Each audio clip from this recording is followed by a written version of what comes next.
Face à la hausse généralisée des prix mondiaux qui a affaibli le pouvoir d'achat dans plusieurs pays africains, la République du Congo peaufine des stratégies. Dans une note rendue publique le 11 octobre 2023, le ministère de l'Économie et des Finances a annoncé l'application du taux réduit de 5% du droit de douane à l'importation de certaines denrées de base. Il s'agit de l'huile de palme raffinée, des viandes et abats comestibles congelés, des poissons de mer congelés, du lait, du blé, des poissons salés, du sel de table et du riz.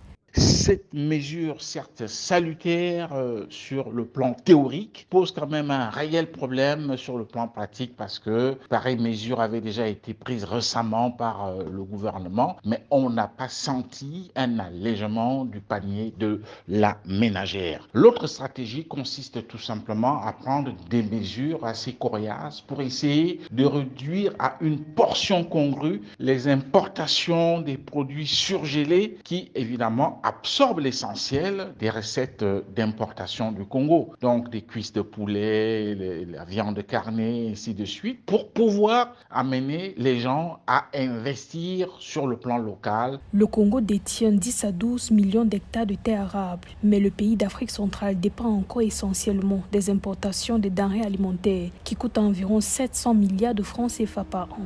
Les données de la Banque mondiale montrent que 56% de la population est confrontée à une insécurité alimentaire aiguë. L'inflation alimentaire a atteint en moyenne 4,6% en glissement annuel au premier semestre 2023. Il faut donc, dans ce cas, relancer cette agriculture et qu'il y ait des moyens conséquents qui accompagnent non seulement ceux qui veulent s'investir dans les métiers agricoles et il faut en même temps leur apporter des ressources, n'est-ce pas, humaines de qualité afin que, effectivement, le Congo ne soit plus dépendant de l'étranger en termes, n'est-ce pas, de produits alimentaires. La mesure s'inscrit dans la stratégie du gouvernement congolais visant à lutter contre la vie chère. En vigueur depuis le 1er octobre 2023, elle sera valable jusqu'au 31 décembre 2023 selon le ministère. Les produits concernés sont exonérés de la taxe sur la valeur ajoutée, à l'exception de la redevance informatique et des taxes communautaires, a indiqué la note gouvernementale. Rappelons que le gouvernement congolais avait annoncé le 30 septembre 2022 l'exonération des droits de douane à l'importation de plusieurs aliments de première nécessité.